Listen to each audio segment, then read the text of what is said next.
Unit 5 Selected Snobberies written by Aldous Huxley।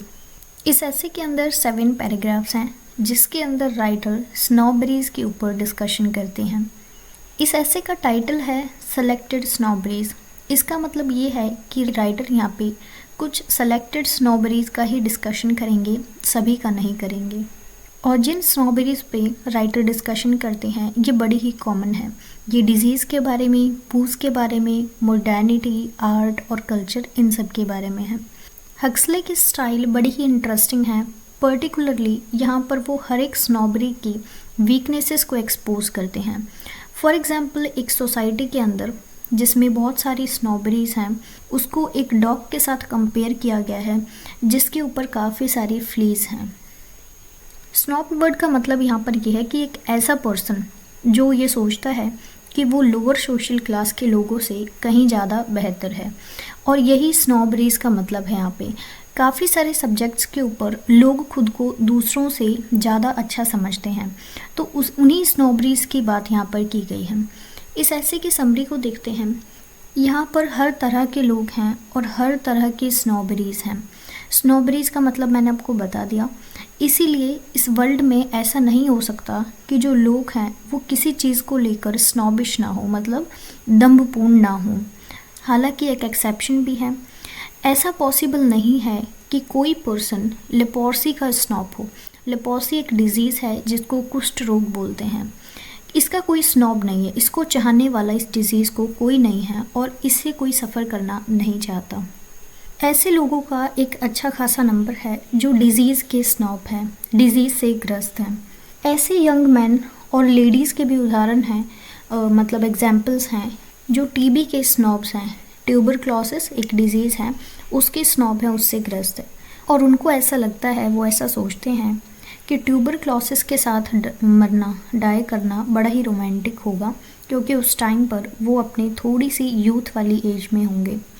लेकिन यहाँ पे रिग्रेट करने वाला पार्ट ये है कि जो डिज़ीज़ का एंड है, मतलब जो टीबी डिज़ीज़ का एंड है, वो इतना रोमांटिक नहीं है जितना ये लोग सोचते हैं। लेकिन ऐसे कई रिच लोग सोचते हैं कि वो काफ़ी सारी डिज़ीज़ से सफ़र कर रहे हैं और वो उसके इलाज के लिए, उसके क्योर के लिए एक फैशनेबल डॉक्टर से दूसरे डॉक्टर के पास घूमते रहते हैं। और इन स्नॉब्स को जो डिज़ीज़ है वो एक्चुअल जो वो सोचते हैं वो डिज़ीज़ नहीं है, बल्कि उनको ओवर ईटिंग वाली डिज़ीज़ है, मतलब ज़्यादा खाने की बीमारी है। जितना कि वो डाइजेस्ट कर सकें वो उससे कहीं ज़्यादा खाते हैं और सोचते हैं कि वो कई सारी डिज़ीज़ से सफ़र कर रहे हैं। स्नॉबरीज का भी अपना फैशन है। ओल्ड स्नॉबरीज आउटडेटेड हो चुकी हैं और उनका प्लेस नई स्नॉबरीज ने लिया है। अर्लियर लोग स्नॉबिश थे अपनी फैमिलीज़ को लेके, लेकिन ये फैमिली वाली स्नॉबरी आज के टाइम पे डिक्लाइन पर है और इस न्यू कल्चर में स्नॉबरीज बढ़ती जा रही हैं। हालांकि जो लो क्लास के लोग हैं वो इसके अगेंस्ट हैं, इसका विरोध कर रहे हैं। और राइटर बताते हैं कि यंग वुमेन और मैन जिनकी एज 15 to 17 है वो भी ड्रिंकिंग करते हुए मिलते हैं प्राइवेट पार्टीज़ में। फ्रांस की वाइन बड़ी फेमस रही अपने अच्छे टेस्ट के लिए, लेकिन इन लो क्लास के लोगों का इन्फ्लुएंस ऐसा है कि ये जो फाइन वाइन का टेस्ट है इसको उन्होंने सब्स्टिट्यूट कर दिया है स्ट्रॉन्ग वाइन्स और कॉकटेल्स के साथ। मॉडर्निटी स्नॉबरी पूरे तरीके से अभी एग्जिस्ट नहीं करती, बल्कि ये पास्ट में भी एग्जिस्ट करती थी। मॉडर्निटी स्नॉब्स जो हैं वो पुरानी चीज़ों को फेंक देते हैं और लेटेस्ट चीज़ें खरीद कर लाती हैं जिनको मशीन्स के साथ इन्वेंट किया गया है।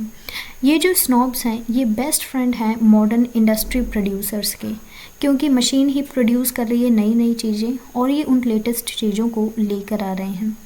और जो प्रोड्यूसर है वो भी लेटेस्ट चीज़ों को प्रोड्यूस कर रहा है जो लंबे समय तक नहीं टिकती, मतलब जो लॉन्ग लास्टिंग नहीं है। और ये मॉडर्निटी वाली स्नॉबरी बड़ी ही फास्टली इंक्रीज़ हो रही है। एक और टाइप की स्नॉबरी है जिसको आर्ट स्नॉबरी कहते हैं। आर्ट स्नॉब्स दो तरीके के हैं, एक प्लेटोनिक और दूसरे अनप्लेटोनिक। प्लेटोनिक वो वाले हैं जो सिर्फ आर्ट को एप्रिशिएट करते हैं और एडमायर करते हैं और उन आर्ट ऑब्जेक्ट्स को खरीदते नहीं। लेकिन जो अनप्लेटोनिक आर्ट स्नॉब्स हैं वो एक्चुअली उन आर्ट ऑब्जेक्ट्स को खरीदते हैं। उनके लिए जो आर्ट के ऑब्जेक्ट हैं वो सिर्फ कोई आर्ट पीस ही नहीं बल्कि एक कमोडिटी है। कुछ आर्ट स्नॉब्स खुद को मॉडर्निटी स्नॉब्स दिखाते हैं। वो ये क्लेम करते हैं कि वो मॉडर्न आर्ट के पेट्रन हैं। उस आर्ट के बारे में बिना कुछ जाने ही, ना उनको कुछ उस आर्ट के बारे में पता है, वो जस्ट उन मॉडर्न पेंटर्स की पेंटिंग्स को खरीद कर ले आते हैं।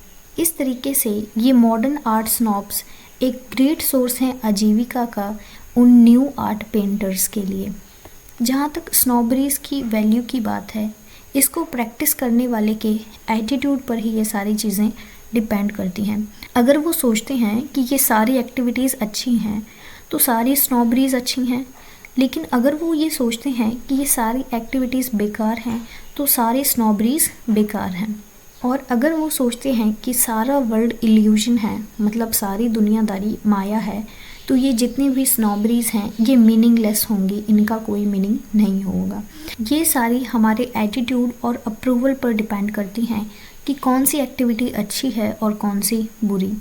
लेकिन बहुत सारे लोग मिडिल पोजीशन लेते हैं इन दोनों एक्सट्रीम्स में।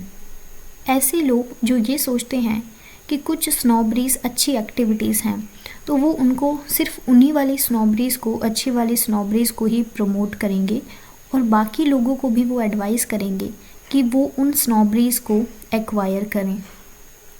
इस प्रकार हर एक स्नॉबरी एक टाइम में किसी न किसी स्नॉब के द्वारा प्रमोट होती है।